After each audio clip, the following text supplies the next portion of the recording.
Okay, so my project is Myra Bradwell versus the state of Illinois of 1872. Also, I want to compare and contrast a little bit Price Waterhouse versus Hopkins of 1989. So, with Myra Bradwell, she studied for her bar under her husband, who was an attorney. She was told that she couldn't take the bar and that she would not be able to practice law. The three court justices all agreed that a true woman's paramount destiny under the obligations of being a mother and a wife. The Supreme Court ruled in favor of the three Supreme Court justices because the 14th Amendment did not extend to regulation of law licenses. Even though Carpenter, who was Bradwell's attorney, viewed the privileges and the immunities clause of the 14th Amendment as one that should be protected, should protect the basic civil rights of Americans. A few of the points that the Supreme Court justices agreed on was that law was a man's place to practice. It would basically question the femininity of women.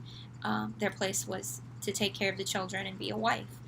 Another one was women weren't allowed to make decisions without their husband's approval or signatures, and so how would they be able to practice law?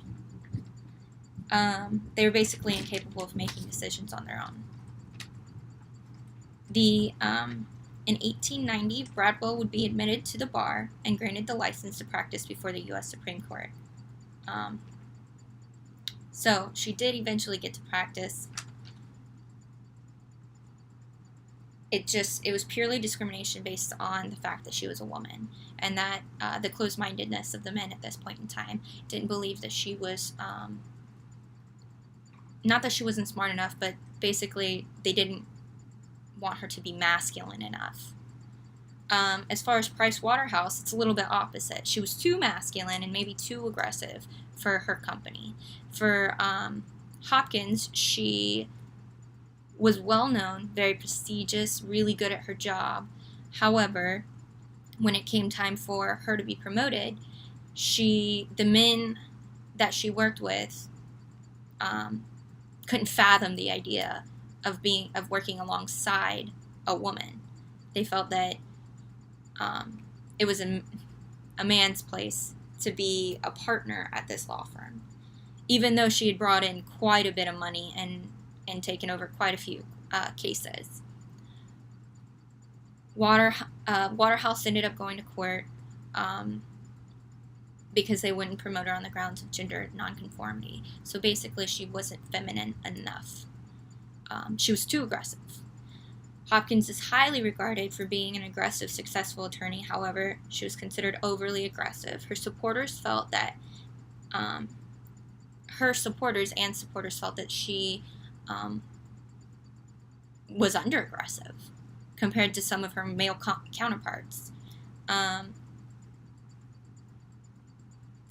This case highlighted sex discrimination and gender discrimination interchangeably. So sociologists define sex as biological and gender as societal.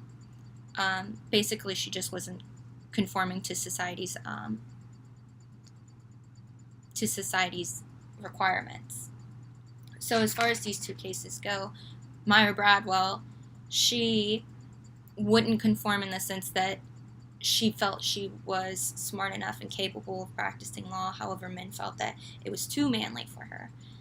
For Hopkins, she was considered to be too aggressive and too masculine for the promotion, and that she should have been a little more feminine for the position, which is pretty silly as far as being a lawyer is concerned.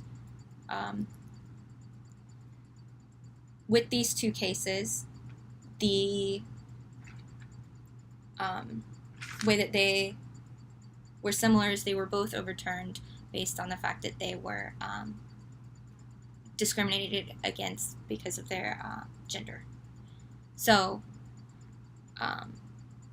even though Hopkins didn't get promoted, the case ended because she was discriminated against. However, they did say at the end of the case that they couldn't prove that she